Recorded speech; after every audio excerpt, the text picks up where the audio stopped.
Buenas tardes.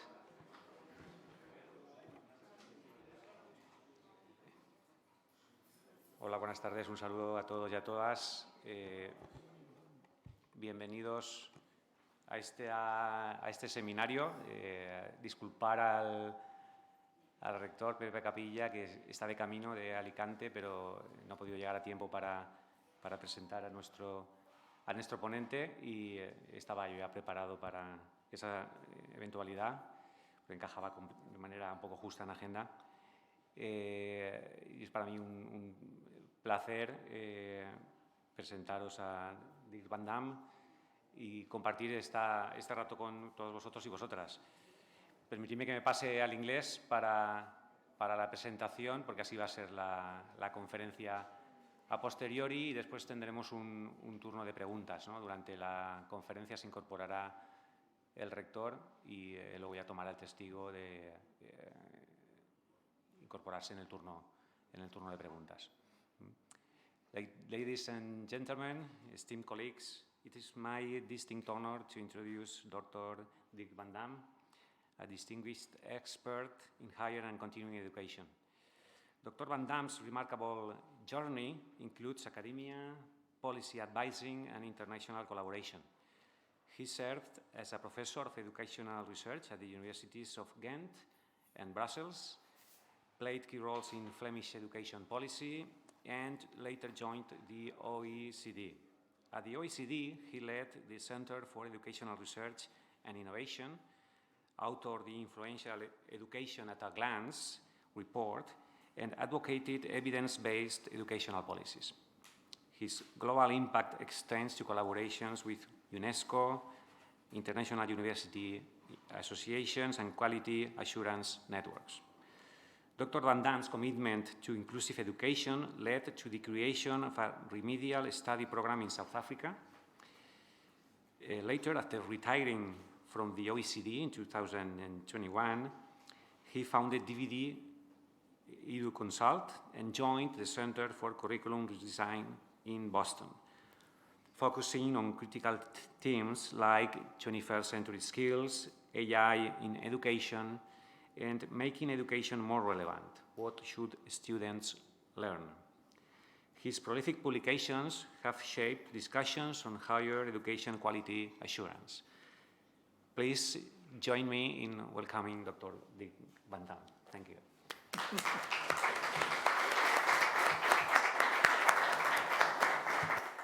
Okay, well, thank you so much for introducing me. I'm very happy to be here and to talk with you this afternoon on a number of challenges for universities today. My background is, of course, an international one, so I'm looking to the developments that I will discuss from an international perspective, a global perspective, since I worked for so many years at the OECD. So I know, I think, something about Spanish higher education, and I know a little bit about this university, but my perspective, of course, is broader, is international, is global. The main idea behind what I will go to discuss today is that let's say the common framework of thinking of what universities are doing in education. I'm not so much talking about the research function or the social relevance function, but the education mission of universities. A lot of our thinking is slowly becoming challenged, a little bit outdated. We still think that our education mission is 18-year-old people coming in university for a degree, leaving after 4 or 5 years, and that's it. And that model is, I think, under a lot of pressure, a lot of scrutiny, and is changing. So that's a little bit the fundamental basis, but I will try to elaborate that in 5 main topics. I will first say something about massification, because that becomes a challenge. Should we move more and more young people into universities? Is that the way that we are developing higher education systems? Second, what do students learn in universities? The learning outcomes of students, what are they? And do they still fit the needs of economies and societies. And that's related to the third topic, this changing skill demand in the economy and in society at large. The shift from qualifications to skills and the devaluation of degrees and diplomas and the shift to skills. And then finally, a bit of perspective at how some leading global universities are thinking about these issues and are redesigning their education profile, their education mission. So I will talk for some 45 minutes. I always have the tendency to go beyond and to talk much longer. So I will try to keep it to 45 minutes in order to have some room for discussion. If you really have something that you don't understand or that is completely difficult or ununderstandable, just interrupt me, and no problem at all. Okay, massification. So what we have seen in most OECD countries and Spain as well is an enormous increase in higher education participation. That's nothing new, but from a historical perspective, it is an enormous social change. In 20, 30 years' time, the increase in the numbers of people who move into higher education and who move out of higher education, we have not seen that in human history. This increase in the education qualification level of the population. So to give you an idea, I should update this slide because we now have new figures from the latest Education at a Glance. Now 51% of the 25, 34-year-olds, so people in the age cohort moving out, 51% of them now have a higher education qualification in OECD countries. So the majority. And we come only from 26% in the year 2000. So to give you an idea of this enormous change that is happening. Many people will see this change as positive. I personally think there are many, many negative things associated with that. I'm coming back to that. So the idea that more people into higher education is a good thing is not necessarily true. To give you one idea, the expansion of higher education is increasing the inequality in our societies. Because the middle group is shrinking. It's not the low-educated group which is shrinking, it's the middle group which is shrinking. So you polarize the qualification profile of your systems. I'm coming back to that. Spain is actually a very rapid increaser. So Spain is now moving to 52%. The latest figures I could find, 52% of the 25, 34-year-olds who have a higher education qualification. That's one of the most rapidly growing countries in the OECD. But what does that mean in terms of labor markets? And I already mentioned polarization and inequality. You see that the middle-skilled people are really being pushed out of the labor market, so that there are less and less middle-skilled people. And there are more high-skilled people, and there are also more low-skilled people. I will not deal with that, that's a specific topic, but our societies, despite the increasing educational qualification levels, is not reducing, on the contrary, the share of low-educated people. And low-educated people is becoming a real challenge for our societies, for our economies, because so many social problems are associated with educational qualification. For example, obesity. Obesity is very much correlated with educational qualification.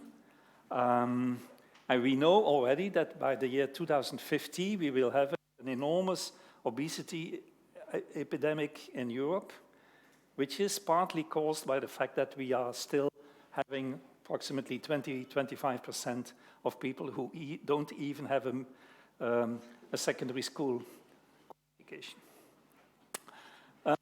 So polarization is one thing. That's actually the same topic. So the middle-skilled people are becoming less frequent, low-skilled increase, and high-skilled increase. One of the consequences of this rapid increase in participation and graduation rates is, of course, the risk of overqualification. And the question that many people at OECD are focusing on is, do our economies and societies have a risk of overqualification? Overqualification meaning the number of people who work in a job which is below their level of educational attainment. So people with a university qualification working in middle-skilled jobs. That percentage is, for Spain, 22%. 22% of the labor market is overqualified. Many people say, yeah, but you can never be overqualified. If you are better educated than what you need for your job, it's not necessarily a bad thing. That's definitely a misconception. People who are overqualified are less productive than people who are well qualified. So people who are overqualified are less motivated. They do not have the incentives for lifelong learning to further train themselves, to improve their skills, because they have the idea, well, I know everything and I just do what I want. They are less motivated than people who are well qualified. So the overqualification is a drain on productivity of an economy. For Spain, it is not dramatic. It's not the same degree as Japan, for example, but it is over the average. Economists say that between 10 and 15% of your labor market being overqualified, that's quite normal, because you always have people who say, yeah, I have studied, but I have other preferences in my life, and I don't want to enter that kind of crazy treadmill, and I wanted to have a bit more quiet. But 20, 22, 25% is becoming problematic in an economy. So the Spanish economy is suffering from too many graduates in the labor market. Maybe another illustration of that is that people who are overqualified, they lose their skills, and they are not incentivized to update their skills. So they have a negative skills profile over their careers. You see that there on the right. Another issue with the enormous increase in educational attainment is, of course, mismatch, not on qualification levels, but field of study mismatch. Also there, Spain has a higher than average challenge or of problem maybe even. So 43%, I believe, of people in the Spanish economy are working in other jobs than for which they have been qualified. Also, this is not necessarily a bad thing. There is mobility on labor markets, and especially in more developed economies, you have a lot of flexibility in the labor market, and people move after some years to other positions. A researcher becomes a vice rector, for example. You have not studied to become a vice rector, but so changes are normal in the economy. But again, if you have a very high level of field of study mismatch, then it becomes problematic. And if you listen to employers and other people, they say, well, it is, for the moment, it's a huge discussion, for example, in England, where the minister has said we have too many people studying arts and philosophy and history, we have too few people studying engineering, etc. And we need engineers, we don't need philosophers. I personally do not agree with that sharp statement, but field of study mismatch can be a problem. And it's also a drain on resources in the system. I've looked for some figures for Spain to illustrate that. Spain is having a problem with graduate unemployment, and it's becoming worse from year to year. And so the latest figure I could find is that, again, for the young age cohort, 25, 34-year-olds, unemployment rate of people with a tertiary level, the university level qualification, is 15%, which is high, which is very high. So you have a system which is expanding enormously, qualifying people who either becoming employed, that's fine, unemployed, problematic, or pushing middle-skilled people out of jobs for which middle-skilled people are better qualified than high-skilled people. So the mismatch is real. The OECD average is 7%, EU 21 average, 21, that's the EU member countries who are also part of the OECD, 6%. If you look at the whole labor market, so the 25, 64-year-olds in Spain, people with a tertiary level qualification who are unemployed is 7.1%, which is also high. But it's problematic that the younger are more having a higher risk of unemployment than the elder people. So I could go on these topics. I just wanted to challenge a little bit the generally accepted idea that more higher education by itself is a good thing, and that it's beneficial for a country, for an economy. And of course, all developed countries, Northwestern Europe, North America, Eastern Asia, they have, of course, followed this path of increasing participation and increasing educational attainment. But the question is, where does this end?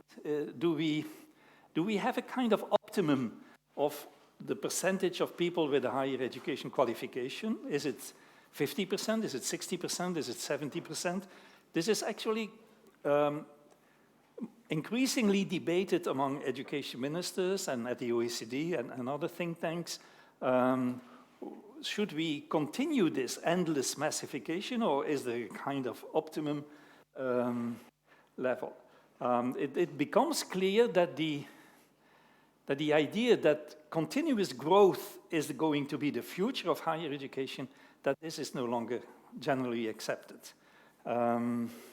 So we have to revise the idea of expansion of growth, but the whole system and even individual universities are very much based on that idea of endless growth. Thank you, Mr. Rector. Thank you for joining. Yeah. So I will finish this first part by, again, challenging this idea that growth is the future of universities. And we will slowly move into another era. Second part, what do students learn in universities? That's a very difficult question. It may seem very easy, but it's actually very difficult. I guess you are familiar with PISA. Does that say something, PISA? 15-year-olds assessed. So PISA gives an idea of the, let's say, the skills, the competencies of young people at the age of 15. An idea of learning outcomes we are producing in secondary school education. We don't have anything like that in higher education. It has been a discussion for many, many years at the OECD, and it's actually the most important frustration of my professional life, because I have been pushing for a kind of PISA in higher education at the OECD. There has been a lot of discussion between 2012, 2015. Universities were all opposed against it. And actually, we failed to move to such an idea of a kind of PISA of higher education. But the problem is that we actually have very little data on learning outcomes of students. And the problematic aspect is that people are looking at universities through the rankings, which are, of course, based on very different indicators and parameters than the education function of universities. And so rankings, you can be for or against them, but they say something about research, about connections to the economy and to society, about reputation, etc. But the metrics of rankings are meaningless for the education function. And it is, of course, clear that universities which are high in the rankings or improving in the rankings are not necessarily good in their education mission. But we do have a bit of data, and I want to focus on that one. Unfortunately, it's not a beautiful story for Spain. All that we know from different kinds of data is that the learning outcomes of graduates of Spanish universities are comparatively low. I have chosen the most critical indicator, which is the number of the share of people between 25 and 64 years old who have a high level of numeracy. In the PIAC survey, which is a kind of competitor to PISA, levels 4 and 5. That's quite advanced numerical thinking, not necessarily the same as mathematical thinking, but it's a high level of numeracy. And in Spain, only 12% of people with a university degree are on that level of performance. The problem is not so much what happens in higher education, because the distance between what people in secondary school education can do and what people with a university qualification can do is still relatively big. So the jump that people are making in universities is meaningful. It's not the biggest jump as in the United States or in other countries, but still it's meaningful relatively. But the end result should be better. If Spain wants to move to a knowledge-intensive economy, then the input of skills and competencies, literacy, numeracy, basic skills in the economy should be better. So my own country is the Flemish part of Belgium is here. We are doing better. These data are now a little bit outdated. These data are from 2012. Next year there will be a new PIAC. Well, the data collection is already happening. Next year it will be published, so then we will have better data and more fresh data, and hopefully Spain will make a jump in its performance. This is the same data, but only for the young age cohort. So the people leaving universities, Spain is at the bottom. I'm very sorry that I can bring you a more positive picture, but the numeracy score of tertiary educated people in the young age cohort is actually way too low for your country, for the ambition that your country has, for the economic growth and future of your country. One of the reasons for that is that also the economy is not rewarding numeracy skills. So it's always a kind of exchange between demand and supply of skills. You can do a marvelous job in universities in supplying the economy with high levels of skills. If the economy is not rewarding that, it doesn't work. And that's happening in Spain. So Spain is combining a low level of numeracy skills in the adult population with a low of use of skills at work. So the risk of Spain is to ending up in a low skills equilibrium. Economists call that. So that And that's a little bit in contrast with the economic ambitions of the country and the economic potential of the country. The country has a huge potential economically, and it's improving in many areas, but if the skills do not follow, then you have a problem. The problem is that these are PISA data, that there is not much improvement to be expected the incoming students. So these students are already in the system, and this is PISA 2015. Spain is here. And this is again the number of students in numeracy at the high levels. Only 5% of the 15-year-olds in Spanish secondary schools have that potential in numeracy, but they are already in your university. So you have a very difficult job to move a rather low level of skills of entering students to a high level of skills that your labor market is expecting you to deliver. That's actually your main educational challenge, and that's something where you are working on every day. But it's a huge challenge. Okay. Another angle is looking at a longer-term perspective, and I try to combine the idea of increasing participation and graduation that we have seen in the first part, and so the rising educational attainment of the population.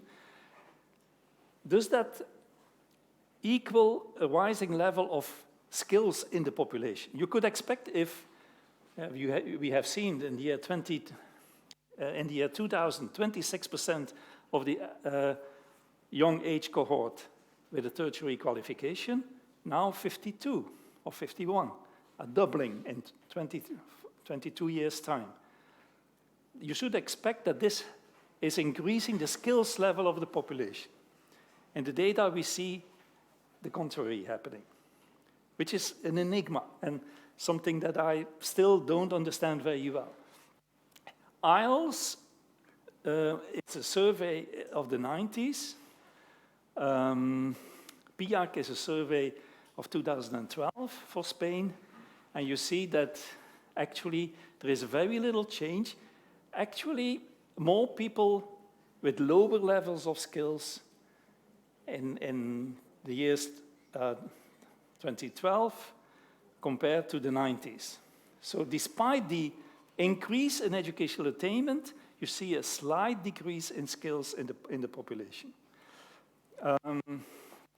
That's not very pleasant to see. The same picture, but I don't have data for Spain here. It's only the countries where the data are really comparable between those two periods in time. And you see the decline in skills also for higher educated people. So this kind of tension between, if you measure the human capital of a country by qualifications, which happens mostly in economic analysis, you have an enormous increase. If you measure the human capital of a country by skills, you have a slight decrease. And that's a kind of strange antagonism. It can be explained in different ways, but I will not enter that debate. It's a bit too long and too tricky to do now, but it is important that you have that in mind, that massification of education, higher education, does not necessarily mean more skills in the economy. The data that we have on learning outcomes of tertiary graduates, I use the word tertiary because that's the OECD language.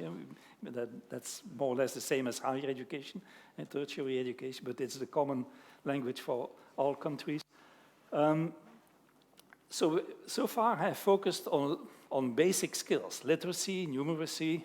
There are also data on problem solving, etc. But the debate on learning outcomes of higher education is also focusing on, let's say, the less material skills. Critical thinking is one of them. And critical thinking is a very interesting topic. You will see a lot of speeches by higher education ministers or even rectors where they claim higher education is about critical thinking and we expect students to develop their critical thinking skills, etc. And that's all true. And I do believe that universities foster critical thinking. But the question is, do we have data on that? And for a long time, it was a huge debate also among educational researchers. How do we define critical thinking? What kind of measures can we use? What kind of data are available? And I think over the past years, a lot of progress has been made in terms of assessment of critical thinking skills. This is a book that I edited for the OECD last year on this topic. If you are interested, please take a look, or I can also send you the PDF if you want. And we are now quite certain that we have reliable assessment skills, assessment tools and instruments, and at least we have them for 5 countries. I will not name the countries because the sampling was not perfect. So we didn't have a select sampling for those 5 countries. We have, in total, we have 120,000 students for those 5 countries, which is already quite large, but for some countries the sample is too small or not representative, etc. So I will not name the countries, but you see that in some countries the progress between entering students and exiting students in the first degree, so the bachelor degree program can be 3-year, can be 4-year. In some countries there has been progress, so the lower levels of critical thinking diminished. Some countries there was no progress at all, meaning that that country or the universities that we assessed did not move their students to higher levels of critical thinking. In one country it was quite spectacular. But in general, the picture is not really positive. 45% of students left university with a level of critical thinking which, according to that assessment instrument, was insufficient. 45% did not meet the threshold of critical thinking skills in that instrument. And that threshold was not very high. It was actually quite basic. Those students, those 45%, will not succeed at an average assessment center of a decent business or a decent company. Because what assessment centers do is quite similar to the test that we developed. So 45% of people who leave a university, on average in those 5 countries, will not succeed at a minimum level assessment center.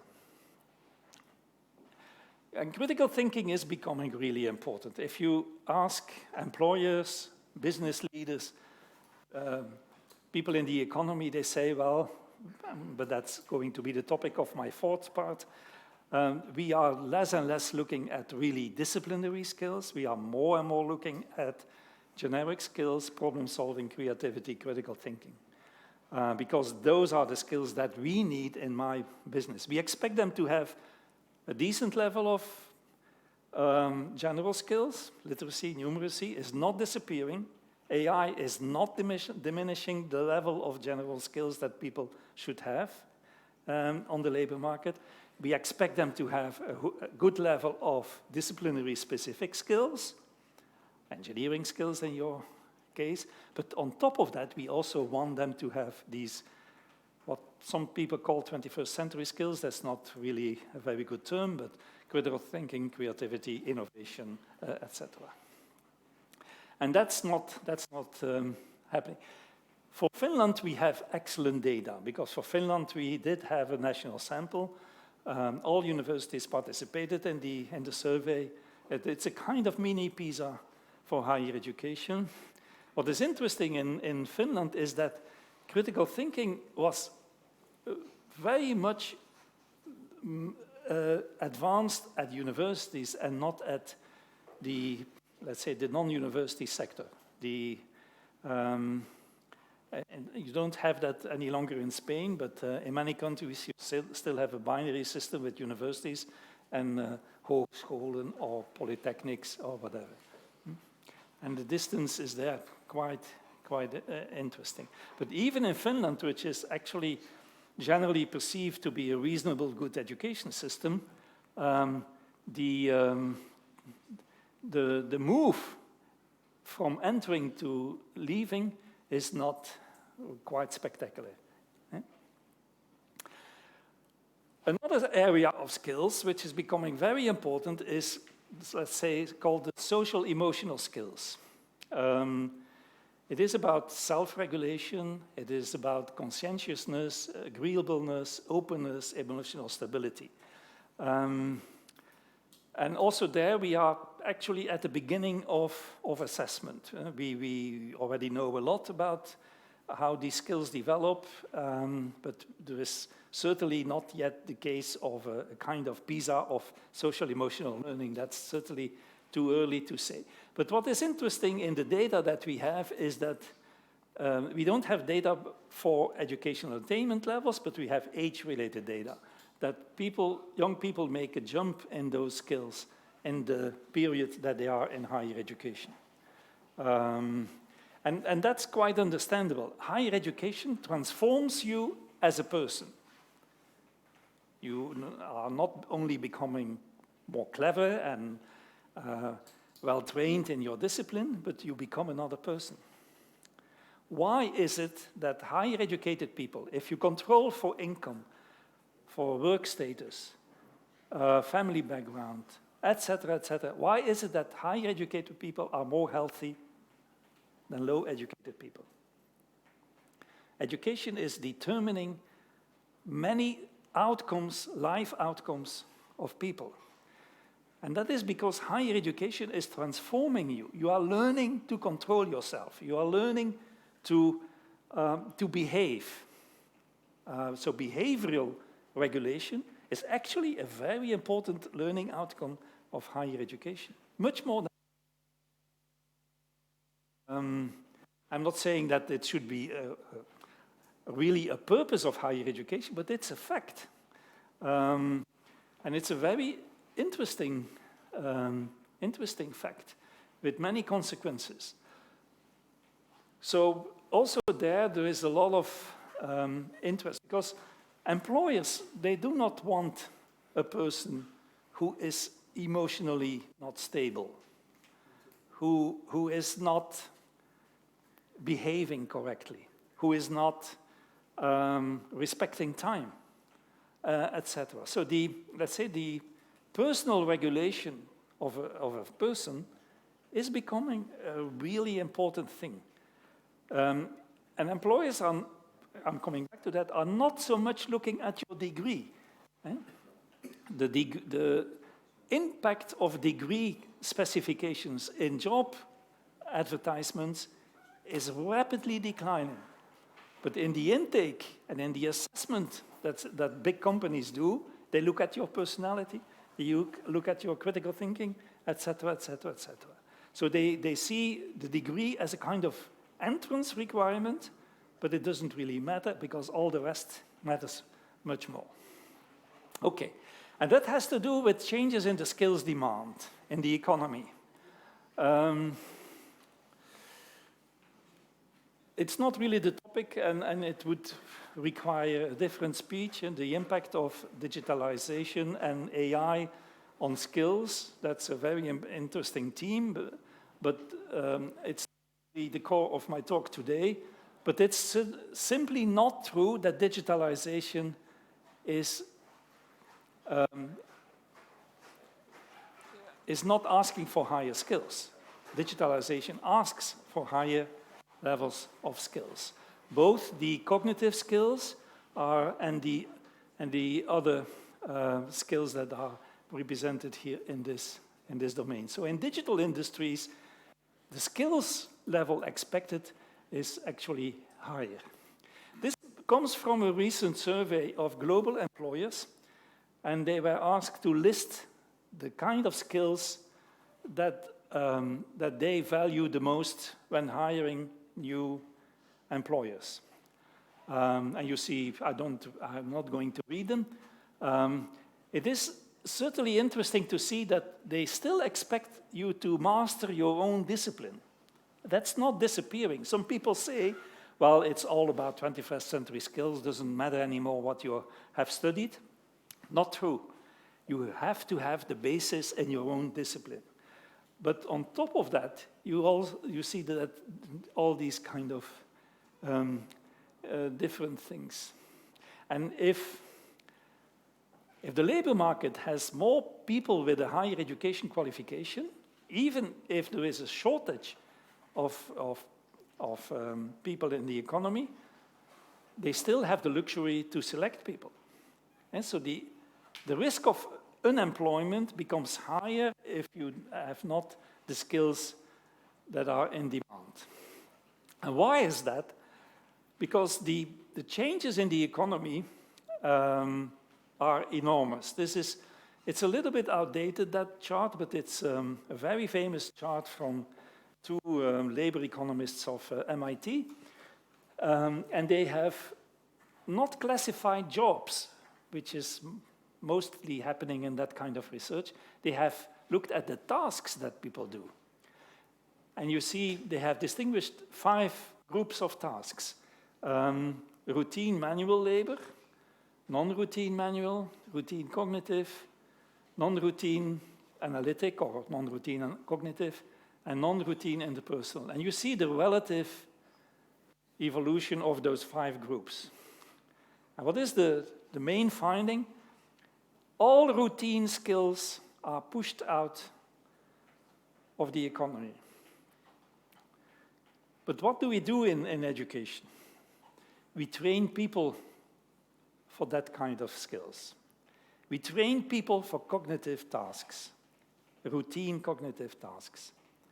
I'm not accusing higher education because this is more criticism of secondary school education, but also in higher education, we train people for routines, procedures, protocols, what you should do in a certain situation, etc. We don't train people for uncertainty, for risk, etc. And the new skill levels are those here. Non-routine analytic, you can best describe that as the skills of a researcher. Formulating good research questions, dealing with uncertainty in the outcomes of your research, etc., etc. But non-routine interpersonal. Look at what the nurse has to do. A nurse has to cope with every day another challenge. And still communicating with patients. And still doing all kinds, thousands of things at the same time. Non-routine. High levels of uncertainty. And that's becoming very, very important in the labor market. And it has to do with those 21st century skills and with those personality aspects that I have talked about. So the demand for those level of skills is increasing, and the demand for routine cognitive tasks is also decreasing. A little bit on the same theme. This is a research on the keywords. It's Burning Glass Technologies is an American company who is analyzing every single job advertisement in the world. So millions of job advertisements, and they analyze that with AI tools. And this is the relative increase in the kind of skills. And you see what is on top: communication skills, teamwork, planning, research, etc., etc.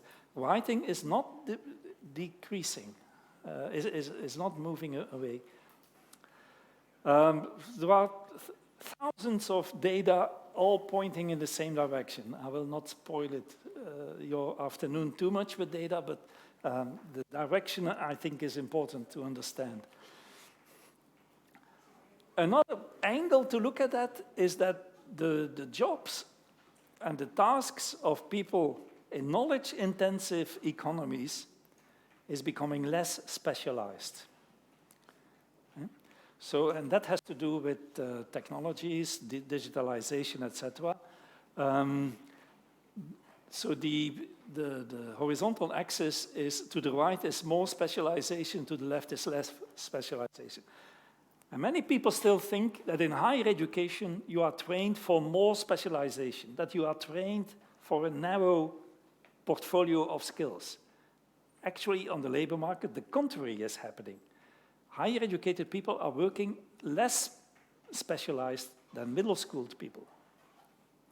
And certainly in those countries at the top here, the more advanced knowledge economies, Spain is not doing well. So the task content, and that relates back to one of my first slides, and the demand for mathematical skills in the Spanish workplace is low, but also the Spanish workplace is requiring more specialized tasks than is good for the economy. But that's maybe another topic. But if you want to move your country and your skills portfolio to that of a developed knowledge economy, you have to train graduates for less specialized jobs. There are many educational theories on how to do that and how to conceive a program which is developing that kind of skills portfolios. And it's quite fashionable these days to talk about interdisciplinarity. I'm not a big fan of the word interdisciplinarity. I am for broad educated people, but I'm not for people who mixing everything up. You are not making an interdisciplinary program by putting some philosophy in an engineering program. So you still have to have that solid basis in your own discipline. And that's where many people advocating for interdisciplinarity are failing, because you need that vertical axis. But that's let's say that's the current model in most countries. One vertical line. We are now slowly moving to this kind of idea about how you should develop an educational program. It's a T-shaped profile. So meaning that you have that vertical axis, but on top of that you have a horizontal layer of skills. But that horizontal layer cannot be developed without the vertical axis, without the vertical pillar. So on top of being a good engineer, you need those transferable skills, those broad skills. And some people say that will not be enough, that will not be the end. We are moving to M-shaped profiles, where you have people trained in different vertical axes and then making the connection at the top. Big data, electronics, we talked about arts and engineering as an interesting combination. That's actually very much future-oriented, et cetera, et cetera. So in the international debate about how higher education should evolve, these are a little bit the models that are prevailing. Yeah, that's actually already something that I mentioned before. The growing importance of those soft skills, of those 21st century skills. And there is one famous saying, which is actually quite true.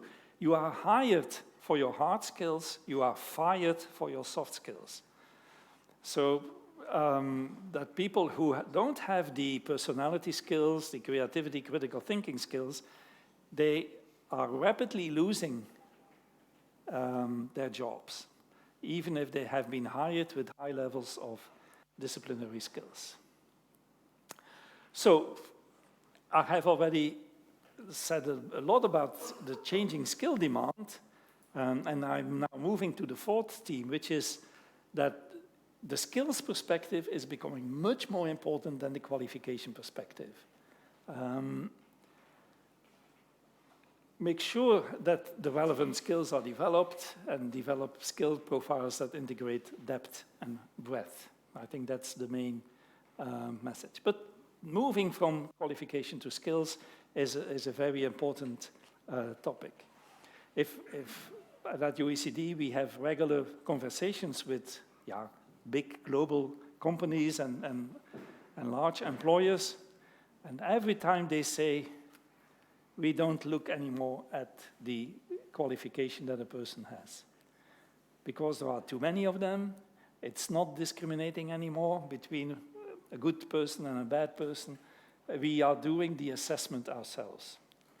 And that's quite a risk for higher education, I think, because companies, and the bold ones, they say, we don't trust universities anymore in their examination, their assessment function. We simply don't trust that they are assessing the right kinds of skills. So what we do is we are going to do it ourselves. And that's, in Europe, that's not really happening a lot yet. In the United States, it's happening all over the place. And for the first time this year, there was a decline in the entrance of students in post-secondary education. Because post-secondary education, higher education, is increasingly seen in the US as not worth the money. It costs a lot, but it's not providing value for money. That's not the same discussion in Europe, but in Europe you also have that shift happening slower from qualification to skills. Certainly in the IT industry, but that's maybe a bit of a specific case. All the big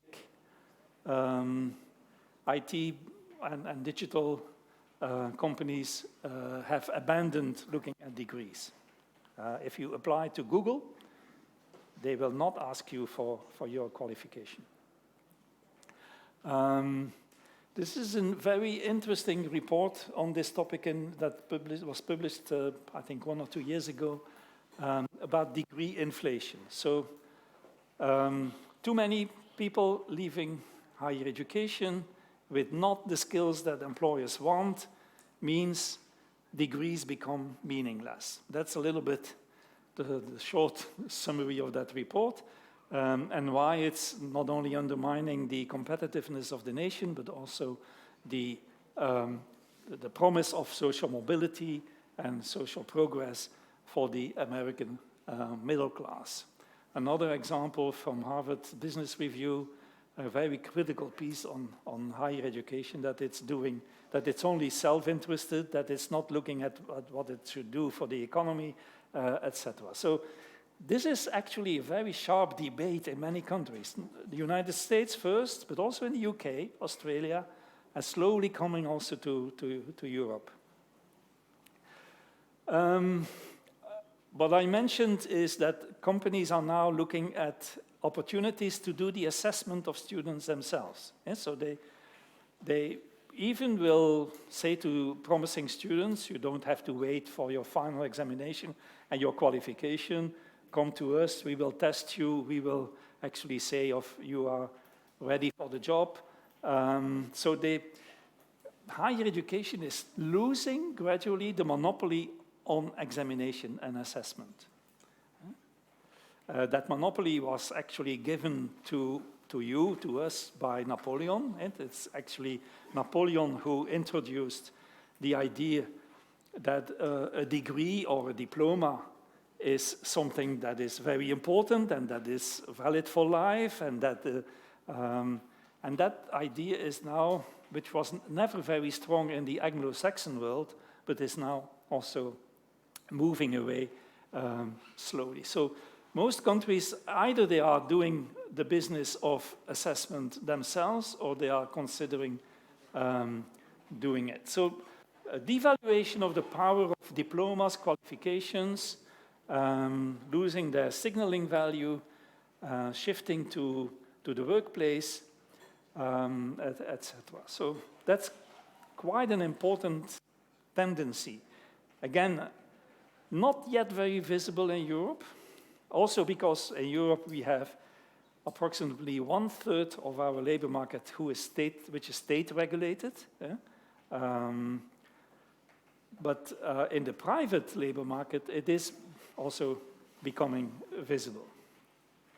So a lot of challenges, and how are universities dealing with those challenges? And especially in the United States, this debate is very intense, as I said. I've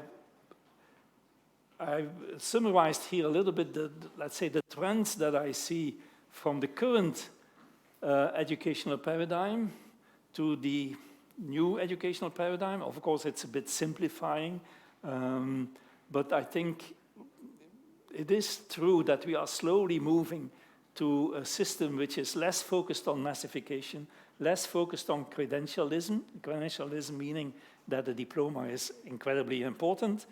The concerns about increasing inequality, polarization of societies, lifelong learning becomes a very, very important topic. That's, I think that's for sure. And then focusing on the new skills demand. But let's say that this 21st century idea of what higher education is about is actually losing a lot of attractiveness. I said that in the United States, many universities are really thinking about this. This is a very interesting document. If you really want to read something, this is from a group of professors of MIT. And they say, well, we have to redesign the university or the education mission of the university. The research mission is okay, but we have to rethink the education mission of a university. It was written also in the aftermath of the pandemic, because the pandemic has shaken higher education institutions, and many people started thinking, yeah, shouldn't we rethink the way that we are doing our business? I just summarized the executive summary here at the right.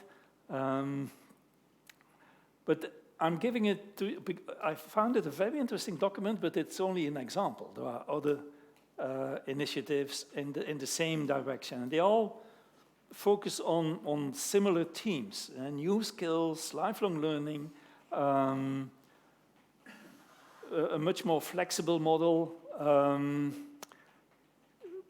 Lifelong learning by European universities is thought as we have to do something after the degree when people are in the workplace. If you think about lifelong learning in a radical way, then you have to start thinking, why should we concentrate all the educational investments that a nation makes in its young people in the first 25 years? Why shouldn't we move to much more flexible biographies? And that's also in this topic. So different ways of skills development that should guide us in the future. They call that the new educational institution, but it's a very interesting topic. And these are the main themes of that report. Rebalancing education and research, but that was not really the topic of today. Rethinking curriculum development and the way that you deliver education.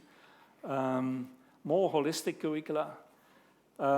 They see a degree as actually an end point in a very dispersed, chaotic almost process of micro-credentialing, and that students take micro-credentials while working, and then in the end they accumulate that to a degree. They see teaching as a collective activity, much more emphasis on pedagogy, which is absolutely right, cooperative education, etc., etc. So this idea of rethinking the university for the 21st century is very, very real, very powerful today. This is, I don't know whether you know Olin College. It's a very interesting engineering college in the United States, very innovative. And it moves a little bit in the same direction. It's still a traditional engineering school, but it tries to completely innovate its own ways of thinking and of doing their business. It's another interesting example. I will stop here. I have talked a little bit too much, but thank you so much for your attention. I hope you found it interesting. I tried to collect and condense a lot of the things that I have been working on over the past years, but I'm open to your questions. Thank you so much.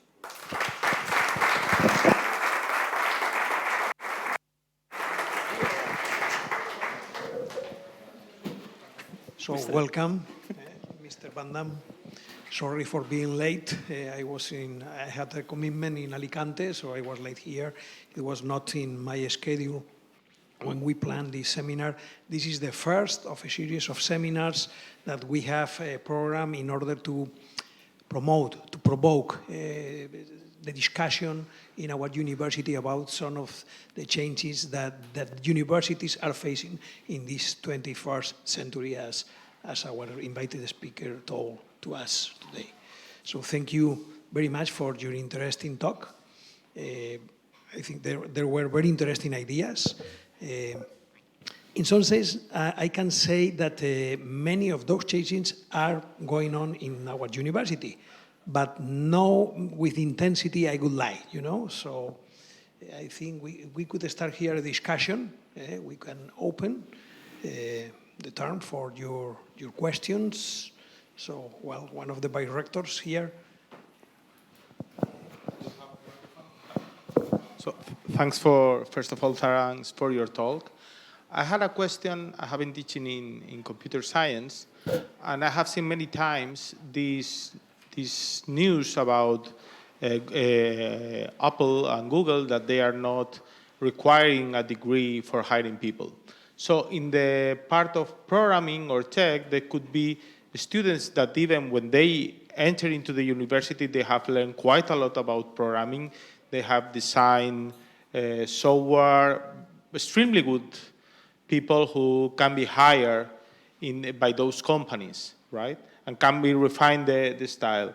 But I'm not sure, and this is the question about to which point this could be extended to other activity fields beyond computer science. Yeah. Because it seems to me that it always appears the same example. Yeah. Thanks. You are absolutely right. So let's say the computer science is a little bit the easy example for that kind of trends. My answer would be that it's a precursor, and of course, computer science and information science has its own credentialing system.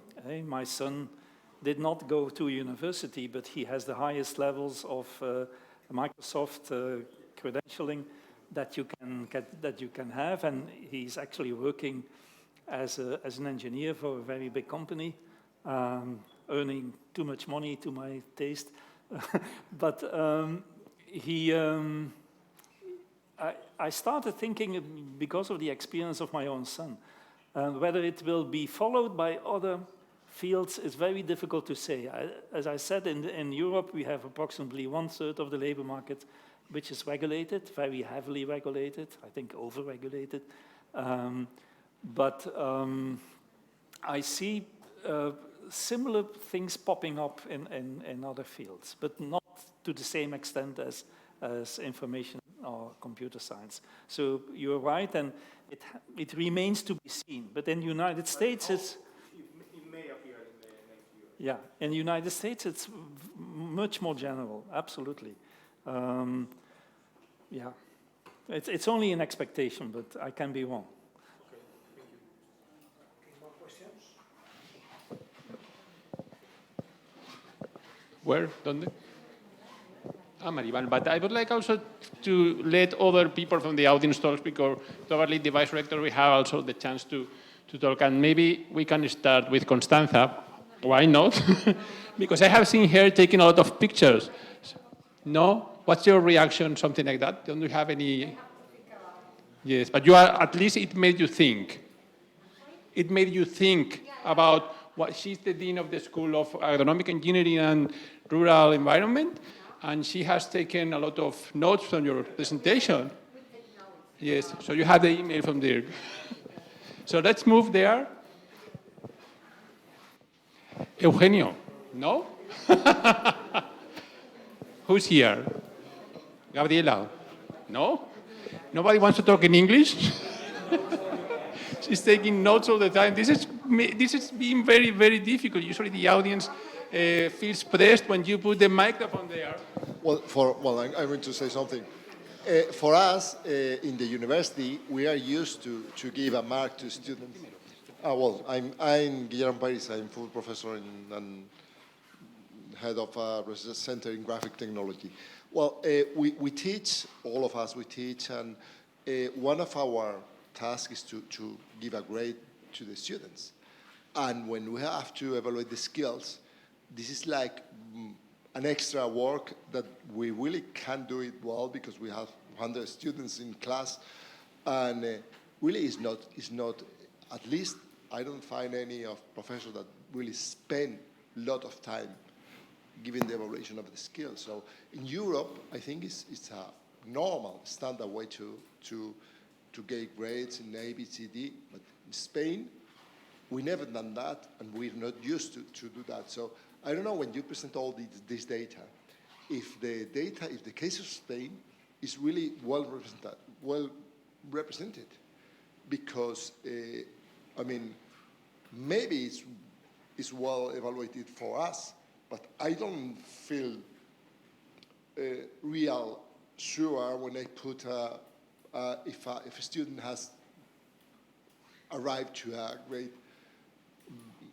well or bad development, because I have to teach, I have to 4 months to arrive to this, and have to teach the students to do all of that. As an extra, they do a work for presenting an idea. I have to evaluate 80 students presenting the idea, and I have to tell one by one if they have a good way of communication. I mean, my subject is not for communication all the time, and I have my responsibility is to give a grade. Yeah. An extra is the other one. So that's a very good question. Yeah. That's a very good question. I would not see education of those other kind of skills as an extra, because you, even when teaching your subject, you are developing skills of that person. I'm not in favor of the idea, and maybe I should have mentioned that explicitly, that you should teach critical thinking as a specific topic. That's not going to work. But you have to become more conscious of the kind of skills that you are expecting students to develop. And you can, by the way that you are teaching, you can develop the wrong skills. For example, you can force students to favor routine thinking instead of organizing your teaching in such a way that you are teaching them for uncertainty, that you are teaching them for problem-oriented situations, etc. So the skills development of a person is always happening. It's not an extra. But you have to ask yourself, by the way that I'm teaching and by the way that I'm inviting students to behave in my class, what kind of behavior do I facilitate? What kind of behavior do I promote? Do I promote obedience, or do I promote creative thinking? And those questions are, and that's not easy, so I'm not saying that it's an easy job, but these questions will certainly become become more critical, I think. But it's a very good observation.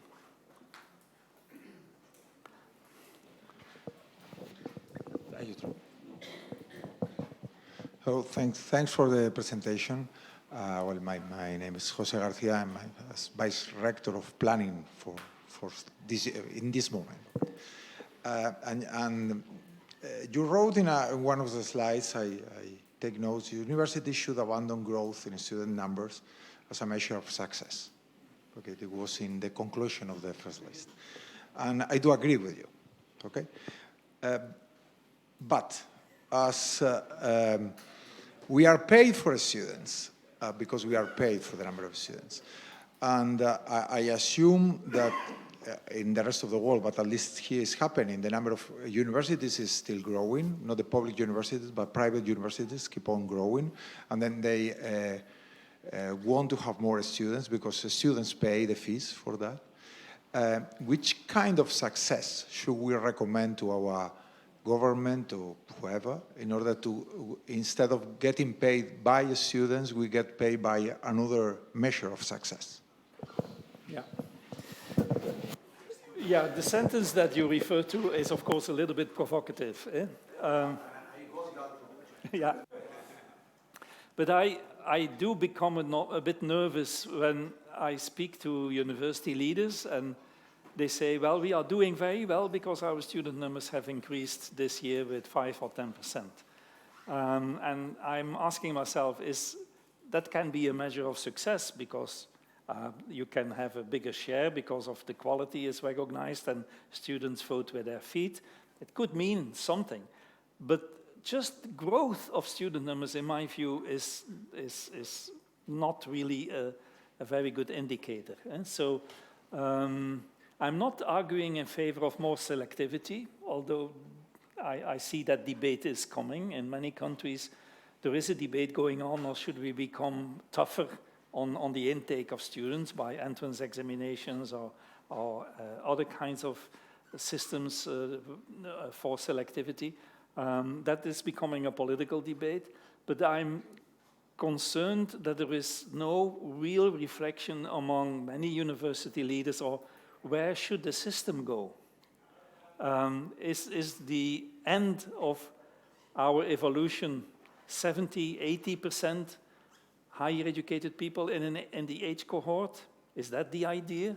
And that's the question I'm asking, because as I mentioned, I don't think that the idea that our economies ask for ever more higher educated people, I don't think that that idea is true.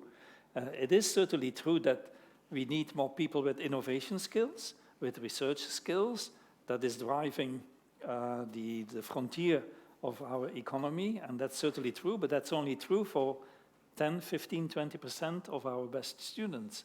We have a lot of students, actually, of which some do not really belong at university, of some will not take profit from that investment, etc. So that sounds a little bit conservative, and I don't want to make a political statement, but I was just questioning the idea of, is growth the only measure of success of universities? And I think that's a valid question.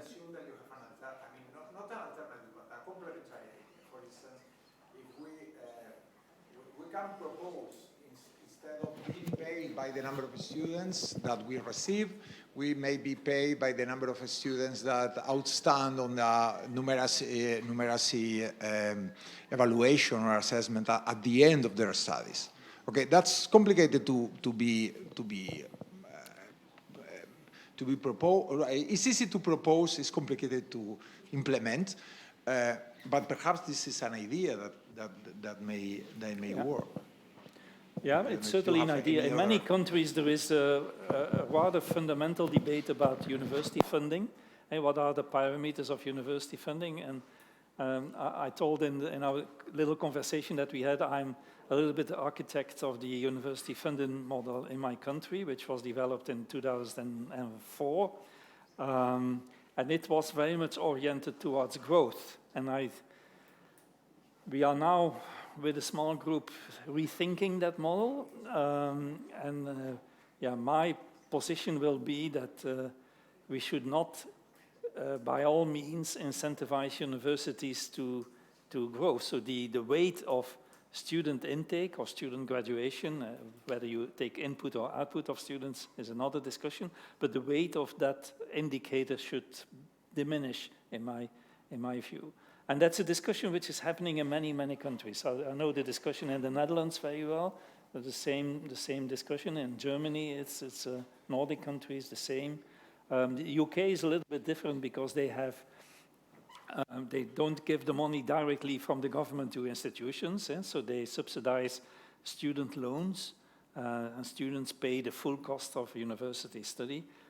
So that's a little bit a different model, but also there is this idea of, where are we going?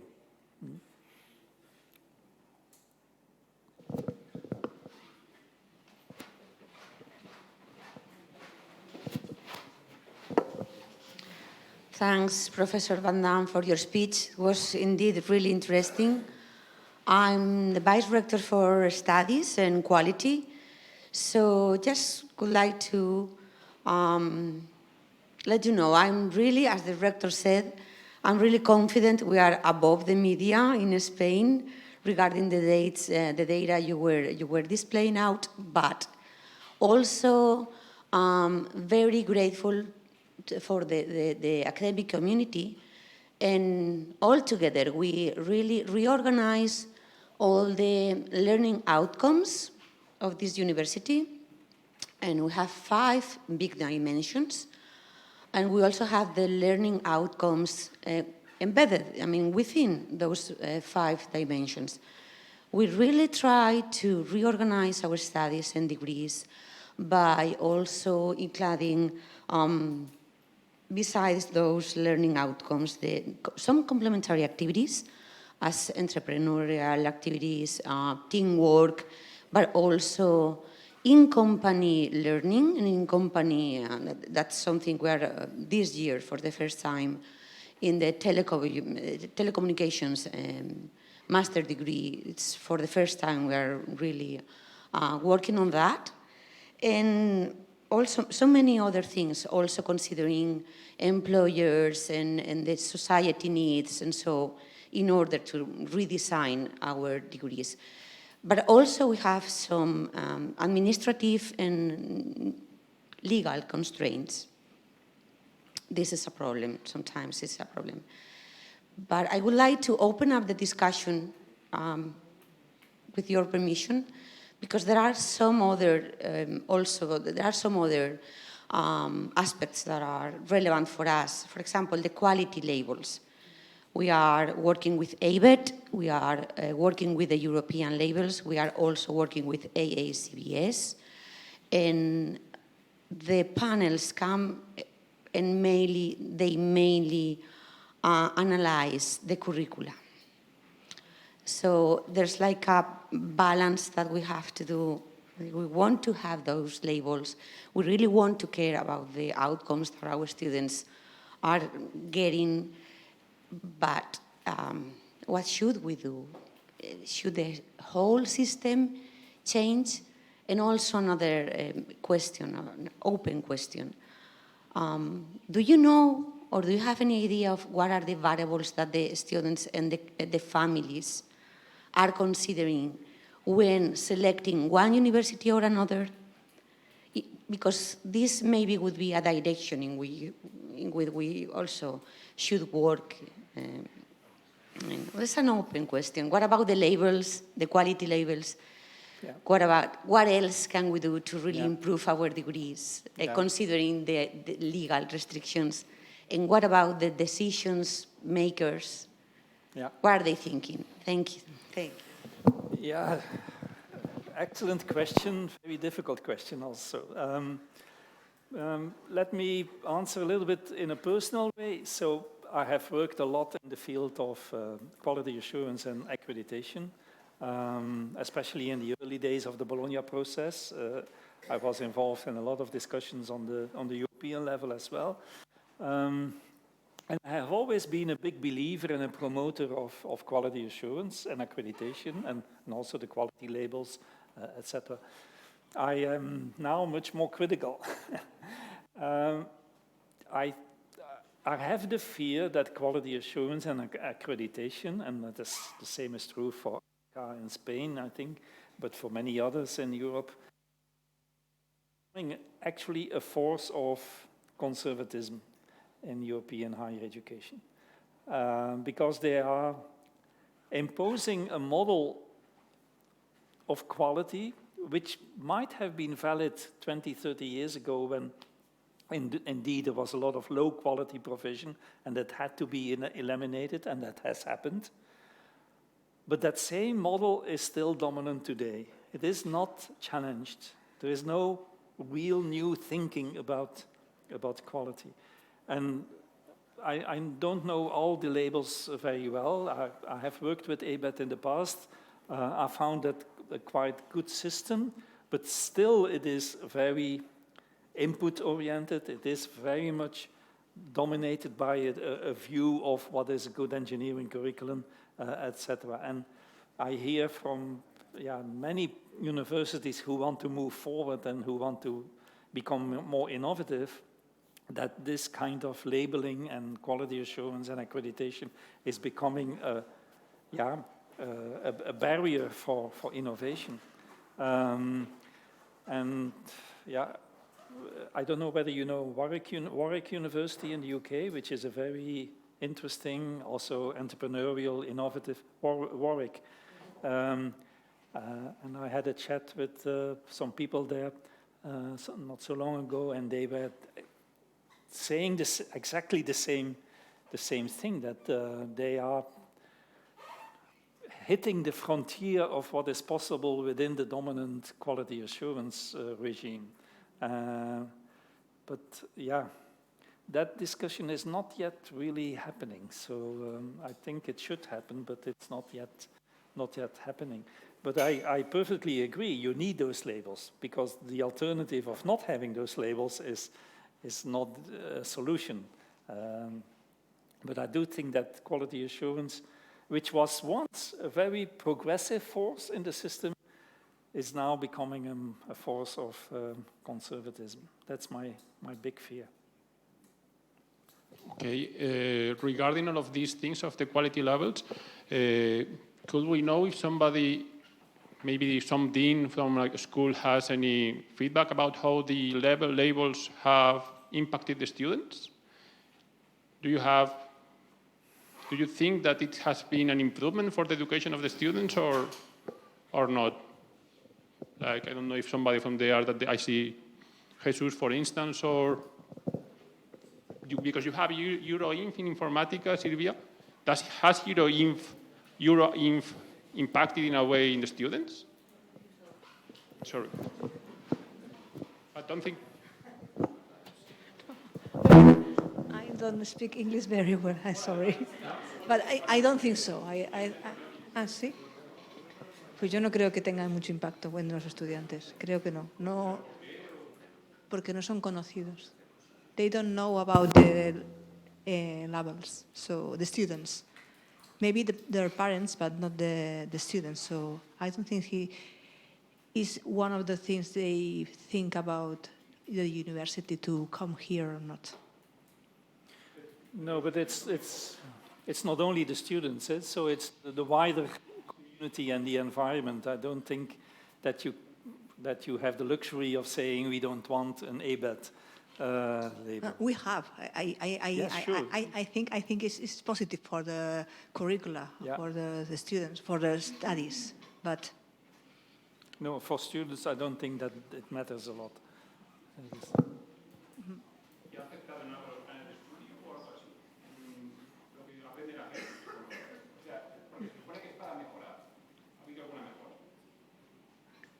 En los estudios, no. Es simplemente tener el sello.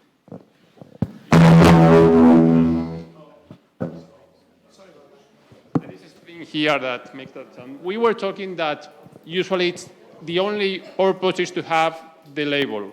because it has not really impacted on the real academic experience of the student.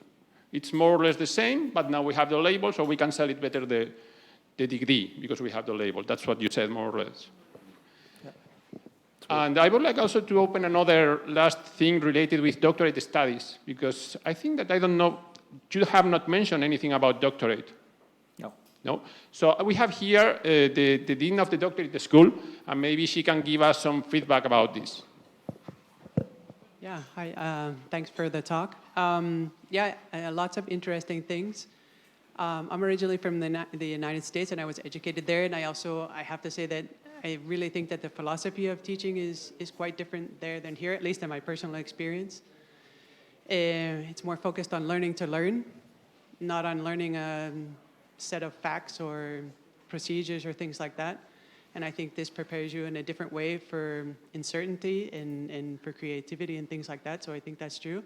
I tried to implement that in my classes. I tried to teach them to learn on their own and for the future, because I teach in biotechnology, so this is changing every single day.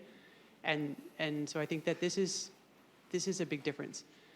But getting back to the doctoral education, I think I would be really interested to hear about your feedback about what do you think about that level of education. I feel like the competencies and the transversal skills that people learn doing their PhD is really in line with these types of skills that you were mentioning that the companies are demanding.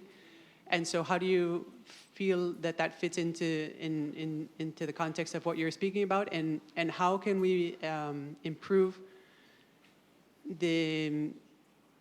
let's say, how the companies view people who have a doctorate degree, because sometimes I feel like it's not as valued as maybe it should be. Yep. And I'm wondering if you can make any comment about that.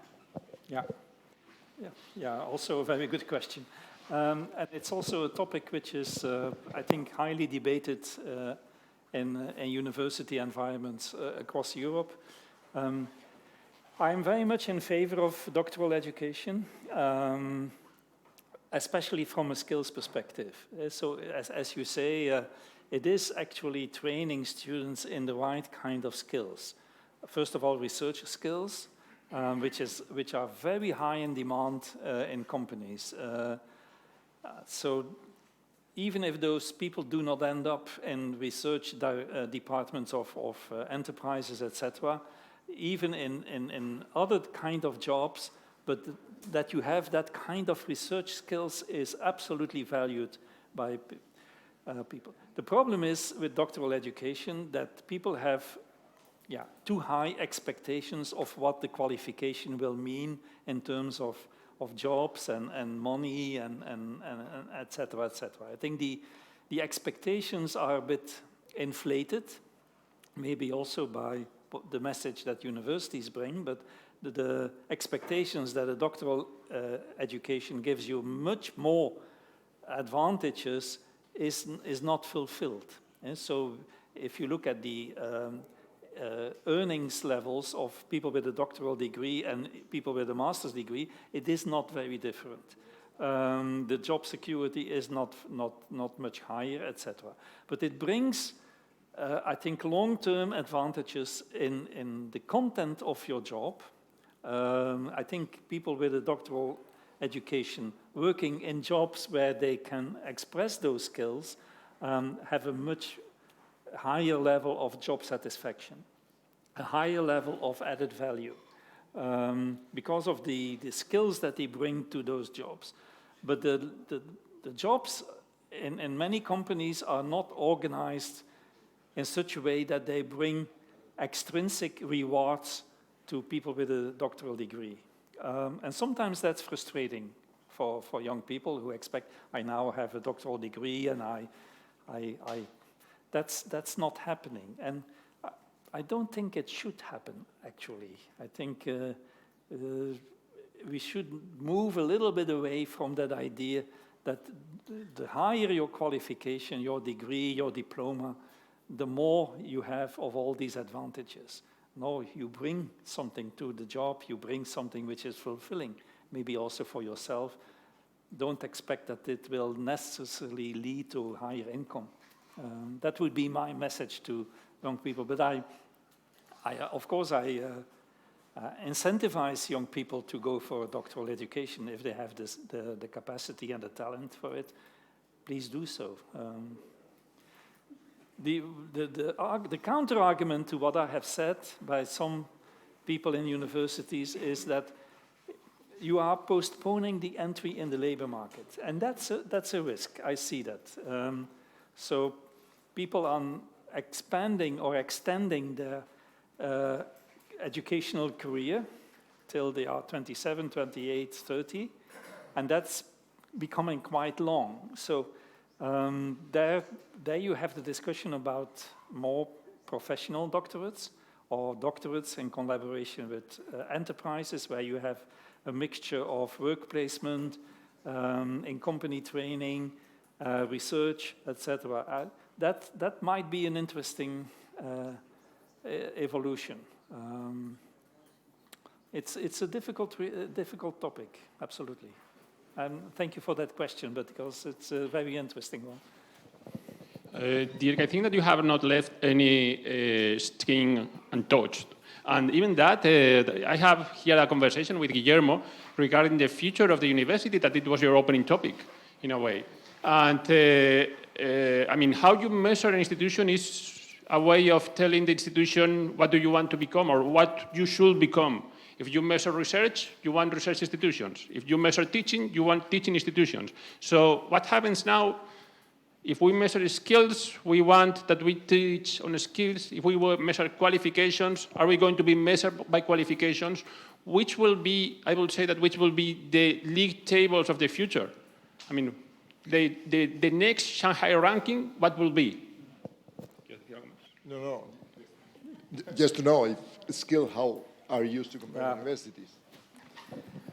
Well, I have touched upon a little bit the data and the difficulty of having reliable data with regard to the education mission of universities. And that's not going to be solved easily. I don't think we will have reliable data on teaching and learning in 5 or 10 years' time, on the basis of which rankings will be developed. I don't believe that this will happen.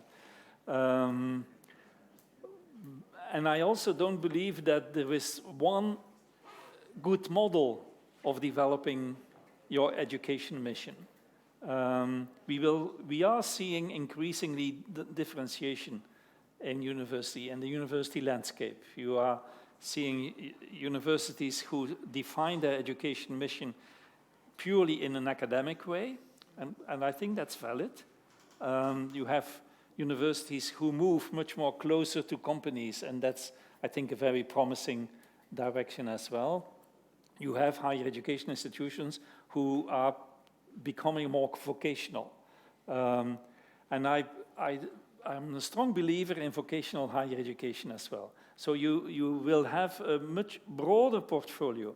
The problem with policies in many countries is that they are advancing one model of educational excellence. And that's typically the model in Spain. The policy is very much homogenizing the landscape with one idea of what a university is. And we should move. You can say a lot of things about US higher education, but one of the big advantages is the enormous diversity of institutions. And that diversity is serving the needs of the country very well. And that's not the case in Europe, where you have that idea that a vocational institution is of less quality than a purely academic institution. No, we need high levels of research, we need high levels of vocational training and everything in between. And universities have to seek their own identity and their own profile in that landscape. And there is no good and right in that. So I don't think that there will be a ranking of the education mission. I think the rankings will continue to exist. You can say a lot of bad things about rankings, but they will not go away. But they have probably meaning on one segment of what a university is. But the university is much bigger than that. Okay, thank you very much, Dr. Van Damme.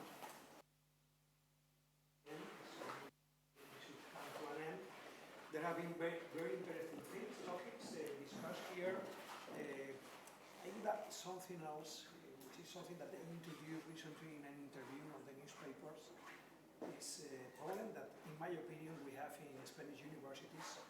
We have too many hours of presentiality of students in the classroom compared to other countries. And I think that's not the best model in order to give the best qualifications in soft skills. So what's your opinion, as a last question, what's your opinion about that? Do you know what is happening in Spanish universities? A little bit. And what do you think? Which would be the top number of hours in classroom per week? Which would be the ideal? Well, it depends what happens in those classrooms. Of course.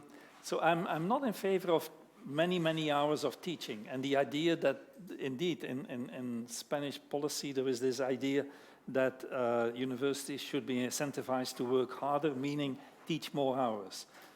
That's foolish.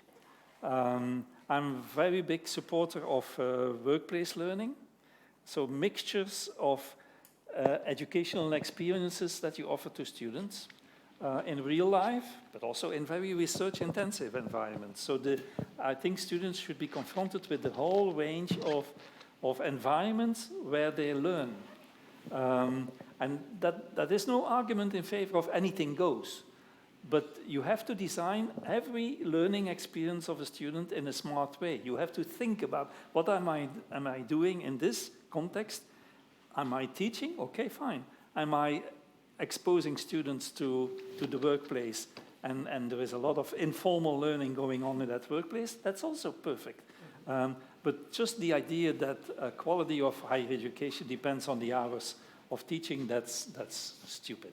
There is no serious educationalist who will agree with that. Okay, we have opened the debate on this topic and others. So another thing, well, of course, our Vice Rector for Planning introduced a problem that a big discussion we have in Spain and in this region about the outcomes taken to determine the funding of the universities. You know, we had a big discussion. Of course, education outcomes cannot be the only thing, especially for the Spanish model in which we have, like I would say, a legal framework in which every university is expected to provide education to students, to make research, to make innovation. But as you said, well, there are other university systems much more diverse, and probably that serves better the needs of the society. I agree with that. Not every university has to be the same, but maybe there are general outcomes that should be required to every university. So thank you very much for your interesting talk here. I hope you enjoy. Thanks for coming, and we will continue the discussion in our university community. Thanks.